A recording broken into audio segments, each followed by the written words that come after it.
Hola, dans la vidéo ça nous parle moto. Si tuviera, nous souvent oui, peut-être nous pas jamais connaître qui ça veut dire. Si tuviera plus conditionnel. Toujours dit non, si tuviera et verbe ça le conjugué que ça ou bien. Li c'est verbe tener, li changer forme li au subjonctif imparfait. Subjonctif imparfait, li veut dire c'est une action que ou t'as aimé faire mais dans présent mais qui est impossible pour faire. Nous allons montrer ça, quelques phrases que vous habitué à faire facile. En aller, vamos. Comment vous me traduit? Si tuviera dinero, viajaría por el mundo. Si tuviera dinero, viajaría por el mundo. Si moi te gain l'argent, moi tap voyager à travers le monde. Si tuviera dinero, viajaría por el mundo. Ok? On continue. Comment vous me traduit? Si tuviera tiempo, estudiaría más. Si tuviera tiempo, estudiaría más. Qui veut dire, si je gain temps, moi t'avais étudié plus. Si je gain temps, moi t'avais étudié plus. Comment vous me traduisez? Si tuviera un coche, iría a la playa. Si tuviera un coche, iría a la playa. Qui veut dire, si moi te gain une machine, moi t'apoil dans la plage. Si tuviera un coche, iría a la playa. Et quand vous me traduisez, si tuviera más paciencia, ayudaría a todos.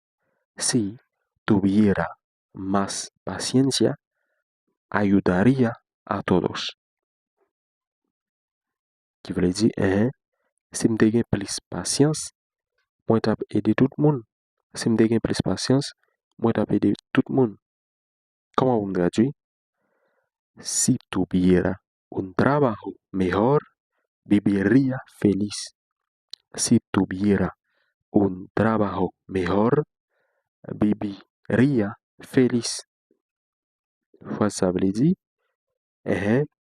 si je gain un travail mieux, ou si je gain un beau travail, moi t'ap vivre content.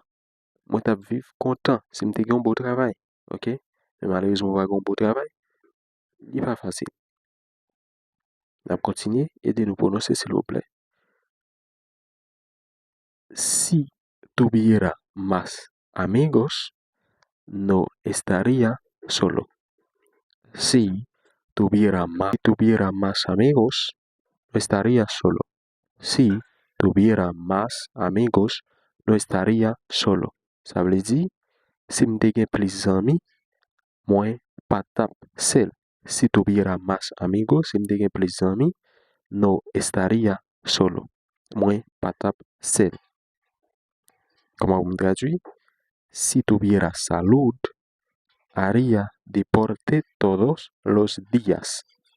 Si tuviera salud, haría deporte todos los días.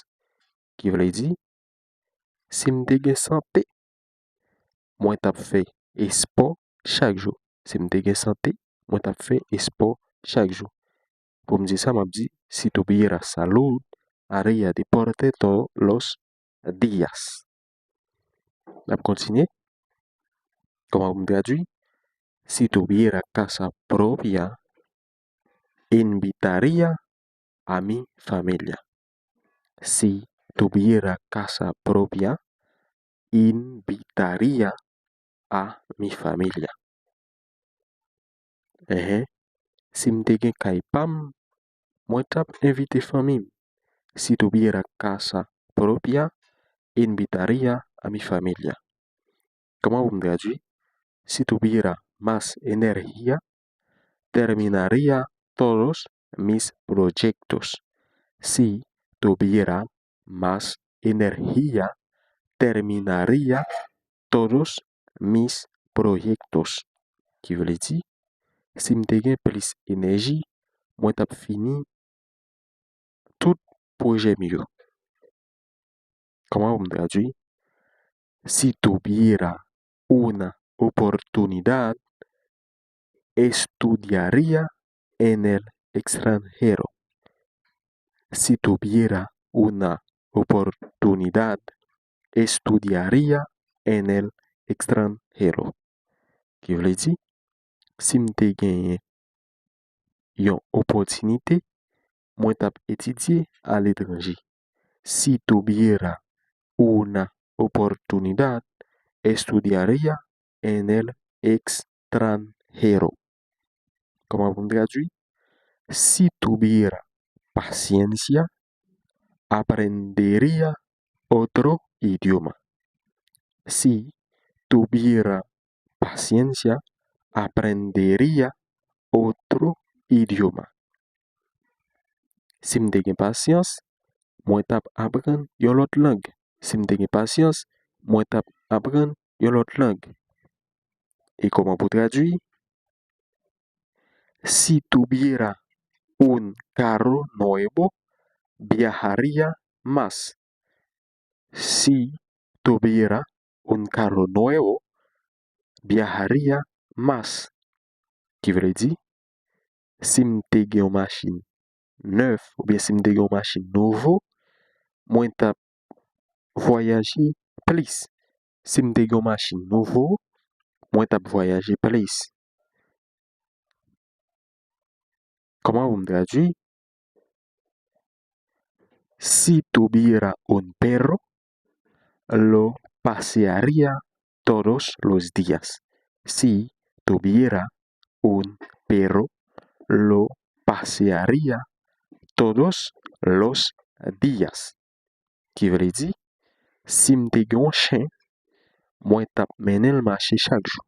Si m'te gen un chien, moi tap menen le marché chaque jour. Et comment vous me traduit? Si tuviera más confianza, hablaría en público. Si tuviera más confianza, hablaría en público. Qui veut dire, si m'te gen plus confiance, moi tap parler dans public. Si m'te gen plus confiance, moi tap parler dans public. Phrase que vous habitué dit presque chaque jour dimanche. On continue. Allez mon moyo. Si tuviera un mejor teléfono, tomaría más fotos. Si tuviera un mejor teléfono, tomaría más fotos. Qui veut dire, si m'te gen un téléphone meilleur, ou bien si m'te gen un bon téléphone, moi tap prend plus photo. Si m'te gen un bon téléphone, moi tap prend plus photo. Voilà. Comment vous me traduire? Si tuviera tiempo libre, aprendería a cocinar. Si tuviera tiempo libre, aprendería a cocinar. Qui veut dire, si m'te gen temps libre, moi tap apprendre cuit manger. Si m'te gen temps libre, moi tap apprendre faire manger tout. M'ka dire comme ça. On continue. Si tuviera un jardín, plantaría flores. Si tuviera un jardín, plantaría flores. Ok? Si m'te gen un jardin, moi tap planter fleurs. Si m'te gen un jardin, moi tap planter fleurs. Et comment m'ka traduit? Si tuviera un día extra, viajaría a la playa. Si tuviera un día extra, viajaría a la playa. Qui ça veut dire? Ça veut dire, si m'te gen un jour en plus, moi tap voyager dans plage là. Si m'te gen un jour en plus, moi tap voyager dans plage là. Comment vous me traduit? Si tuviera la oportunidad, cambiaría de trabajo. Si tuviera la oportunidad, cambiaría de trabajo. On prononce bien pour nous capable prononcer. Qui veut dire si m'te gen opportunité, moi tap changer travail. Si m'te gen opportunité, moi tap changer travail. Comment on traduit? Si tuviera más dinero, ayudaría a mi familia. Si tuviera más dinero, ayudaría a mi familia. Qui veut dire, si m'te gen plus l'argent, moi tap aider famille. Si m'te gen plus l'argent, moi tap aider famille. Et comment pour me dire qu'on y a, si m'te gen plus temps, moi tap visiter zanmi yo. Si m'te gen plus temps, moi tap visiter zanmi yo. M'a dit, si tuviera más tiempo, visitaría a mis amigos. Si tuviera más tiempo, visitaría a mis amigos. Si tu dis ça, c'est vrai pour ça. On continue. Comment vous me dites? Si m'te gen un talent spécial, moi tap servi avec pour aider l'autre monde. Si m'te gen un talent spécial, moi tap servi avec pour aider l'autre monde. Comment vous me dites ça en espagnol? On dit si tuviera un talento especial, lo usaría para ayudar a otros. Si tuviera un talento especial, lo usaría para ayudar a otros. Si m'te gen un talent spécial, moi tap servi avec pour aider l'autre monde. Voilà, si tu dis ça, vraie réponse c'est ça. Comment vous me dites? Si moi te gen un pi bon travail, moi ta ka voyager plus. Si moi te gen un pi bon travail, moi ta ka voyager plus. On dit si tuviera un mejor trabajo, podría viajar más. Si tuviera un mejor trabajo, podría viajar más. Je te dis ça, c'est vraie réponse là. OK. Comment vous dit en espagnol? Si m'te gen un gros kay, moi tap invité toute famille. Si m'te gen un gros kay, moi tap invité toute famille. On dit si tuviera una casa grande, invitaría a toda mi familia. Si tuviera una casa grande, invitaría a toda mi familia. Je te dis ça, c'est vrai réponse là toujours. On continue. Comment vous me dites en espagnol? Si m'te gen une passion, moi tap senti pi content.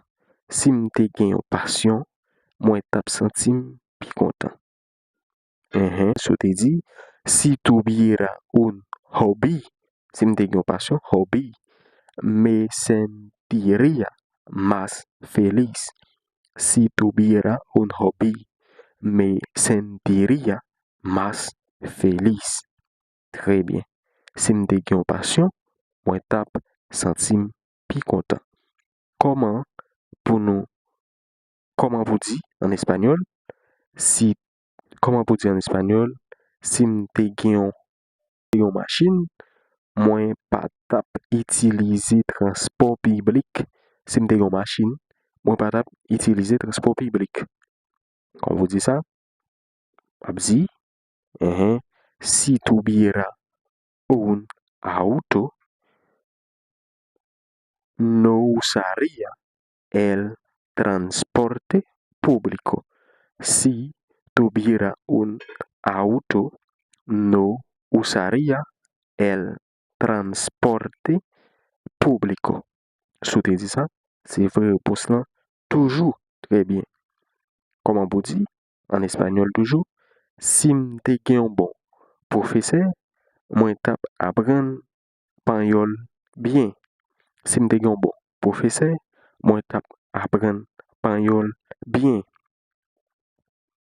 Wap di, si tuviera un buen profesor, aprendería español más rápido. Si tuviera un buen profesor, aprendería espagnol más rápido. Voilà. Heureusement, ou gon bon professeur. En ale, comment pour me dire en espagnol toujours, si m'te gen plus confiance dans tête moi tap parler avec. Si m'te gen plus confiance dans tête moi tap parler avec. OK? Tap parler en femme. OK. On dit si tuviera más confianza en mí mismo, hablaría con ella. Si tuviera más confianza en mí mismo, hablaría con ella. Je te dis ça, c'est vrai réponse là. OK. Comment vous traduire? Comment vous traduire? Si tuviera la oportunidad de viajar, iría a España. Si tuviera la oportunidad de viajar, iría a España. Nap di, si m'te gen opportunité pour voyager, moi tap aller Espagne. Si m'te gen opportunité pour voyager, moi tap aller Espagne. Si tuviera la oportunidad de viajar, iría a España. Voilà. Comment vous dire? Comment vous traduire? Si tuviera un buen libro, lo recomendaría a todos. Si tuviera un buen libro, lo recomendaría a todos. Abdi, si m'te gen un bon livre, moi tap recommander pour tout le monde. Si m'te gen un bon livre, moi tap recommander pour tout le monde.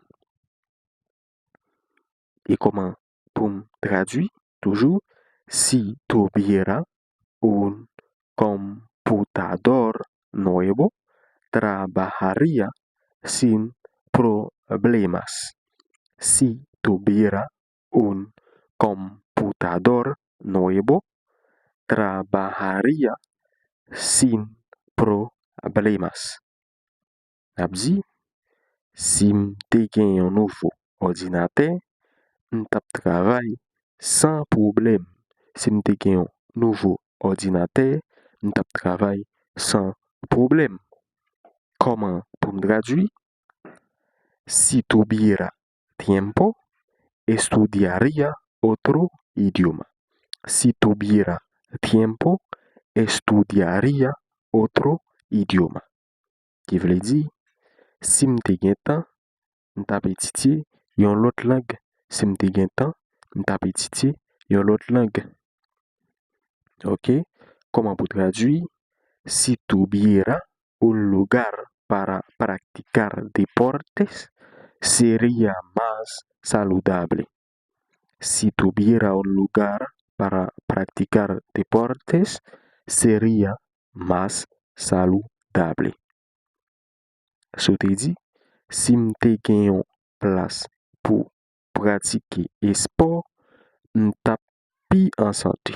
Si m'te gen place pour pratiquer sport, m'tap plus en santé. Comment vous me traduire? Si tuviera una cámara, tomaría fotos hermosas. Si tuviera una cámara, tomaría fotos hermosas. Qui veut dire, si m'te gen yon caméra, m'tap pran belle photo. Si m'te gen yon caméra, m'tap pran belle photo. Comment vous me traduire? Si tuviera una bicicleta eléctrica, iría al trabajo más rápido. Si tuviera una bicicleta eléctrica, iría al trabajo más rápido. Qui veut dire, si m'te gen yon bicyclette électrique, m'tap aller travail plus vite. Si m'te gen yon bicyclette électrique, m'tap aller travail plus vite. Comment pour me dire? Si tuviera una casa en la montaña, viviría tranquilo. Si tuviera una casa en la montaña, viviría tranquilo. Comment vous traduire ça? Si m'te gen yon kay nan mon, m'tap viv pi tranquille. Si m'te gen yon kay nan mon, moi tap viv en tranquille. OK? C'est vrai, réponse ça. Comment vous me traduire? Si tuviera un buen amigo, compartiría mis problemas. Si tuviera un buen amigo, compartiría mis problemas. Qui veut dire, si m'te gen un bon ami, moi tap partager problème moi. Si m'te gen un bon ami, moi tap partager problème moi. Et qu'on y a maintenant, si moi veut dire en espagnol, si m'te gen un chien, m'tap sorti marcher chaque jour. Si m'te gen un chien, m'tap sorti marcher chaque jour. OK? Vous connaissez? Ou pas connaître? Les difficile, les pas difficile. On dit, si tuviera un perro, saldría a pasear cada día. Si tuviera un perro, saldría a pasear cada día. Pasear, il veut dire, ou pour aller faire un tour. Ou pour aller faire un tour. OK? On tape sorti, marcher chaque jour. Voilà. Comment vous dire, si m'te gen yon piscine, m'tap nager chaque jour. Si m'te gen yon piscine, m'tap nager chaque jour. On allait, si m'te gen yon piscine, m'tap nager chaque jour. On dit, si tuviera una piscina, nadaría todos los días. Si tuviera una piscina, nadaría todos los días. Voilà. Et comment pour me dire, si m'te gen yon pi bon machine, m'tap voyager dans tout pays. Si m'te gen yon pi bon machine, m'tap voyager dans tout pays. Vous connaissez. On allait sous te dit, si tuviera un mejor coche, viajaría por todo el país. Si tuviera un mejor coche, viajaría por todo el país.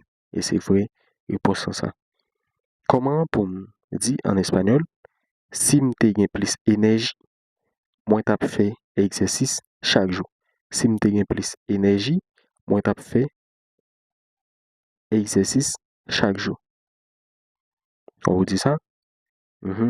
Si tuviera más energía, haría ejercicio todos los días. Si tuviera más energía, haría ejercicio todos los días. Et c'est vrai, réponse là, ça. Et comment pour me dire en espagnol toujours? Si m'te gen yon travail flexible, m'tap travail la kay moi. Si m'te gen yon travail flexible, m'tap travail la kay moi. On dit,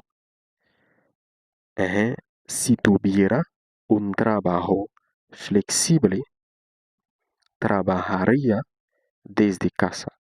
Si tuviera un trabajo flexible, trabajaría desde casa. Et c'est vrai, réponse ça. On continue. Konya, comment pour me traduire? Si tuviera una familia grande, organizaría reuniones frecuentes. Si tuviera una familia grande, organizaría reuniones frecuentes. On dit, si m'te gen yon gros famille, ou bien si m'te gen yon grand famille, m'tap organiser réunion souvent. Si m'te gen yon grand famille, m'tap organiser réunion souvent. Et comment vous me traduisez? Si tuviera un buen maestro, aprendería más rápido. Si tuviera un buen maestro, aprendería más rápido. Qui veut dire, si m'te gen un bon professeur, maestro, m'tap apprendre plus rapide. Si m'te gen un bon professeur, m'tap apprendre plus rapide. Et comment pour me traduire? Si tuviera más amigos, no me sentiría solo. Si tuviera más amigos, no me sentiría solo. Qui veut dire, si m'te gen plus amis, m'pa tap sentim pour compte moi. Si m'te gen plus amis, m'pa tap sentim pour compte moi, ou bien m'pa tap sentim seul. OK. Comment vous me traduire? Toujours, si tuviera un buen restaurante cerca, comería fuera más seguido. Si tuviera un buen restaurante cerca, comería fuera más seguido. Qui veut dire, si m'te gen un bon restaurant tout près, m'tap manger dehors plus souvent. Si m'te gen yon bon restaurant tout près, m'tap manger dehors plus souvent. Comment pour me traduire? Si tuviera un talento para cantar, cantaría en público. Si tuviera un talento para cantar, cantaría en público. Qui veut dire, si m'te gen talent pour chanter, m'tap chanter devant moun. Si m'te gen talent pour me chanter, m'tap chanter devant moun. Ou bien m'tap chanter en public. OK? C'est vrai, réponse c'est ça. On continue. Si tuviera una voz hermosa, grabaría música. Si tuviera una voz hermosa, grabaría música. Qui veut dire, si m'te gen une belle voix, m'tap enregistrer musique. Si m'te gen une belle voix, m'tap enregistrer musique. Si tuviera una voz hermosa, grabaría música. Comment vous me traduisez? Si tuviera un trabajo estable, viviría más tranquilo. Si tuviera un trabajo estable, viviría más tranquilo. Qui veut dire, si m'te gen un travail stable, m'tap viv plus tranquille. Si m'te gen un travail stable, m'tap viv plus tranquille ou bien estable. Comment me traduire? Si tuviera más paciencia, ayudaría a mis vecinos. Si tuviera más paciencia, ayudaría a mis vecinos. Qui veut dire, si m'te gen plus patience, m'tap aider voisin mieux. Si m'te gen plus patience, m'tap aider voisin mieux. Eh bien, on dit, si tuviera más paciencia, ayudaría a mis vecinos. Et comment pour me traduire? Si tuviera un talento para bailar, iría a clases de baile. Si tuviera un talento para bailar, iría a clases de baile. Qui veut dire, si m'te gen talent pour danser, m'tap pral dans cours danse. Si m'te gen talent pour danser, m'ta pour aller l'école danse, OK? Ou ka dire comme ça tout. Et comment pour me traduire? Si tuviera un libro interesante, lo leería antes de dormir. Si tuviera un libro interesante, lo leería antes de dormir. Qui veut dire, si m'te gen un livre intéressant, m'tap li avant m'dormir. Si m'te gen un livre intéressant, m'tap li avant m'dormir. Si tuviera un libro interesante, lo leería antes de dormir. Ok, konya nou wal bon, yon ti devoir. Ouais, tout le temps ça, ouais, il faut bon deux devoirs. Comment faire ça pour traduire? M'a quitter pour traduire dans l'espace commentaire. Si tuviera más paciencia en si tuviera más paciencia, enseñaría a los niños. Premier devoir. Deuxième devoir. Si tuviera un jardín con flores, sería más feliz. Donc, il y a deux devoirs ça pour faire. Et nous camper là. OK? Si tu aimé ça que fait là, n'a toujours dit quitter un like. Si vous pouvez abonner. Abonner avec la chaîne là pour que joindre toutes les vidéos n'a posté. Bien allez, n'a tourner encore pour une autre plus belle vidéo. Bye bye. Hasta prontito.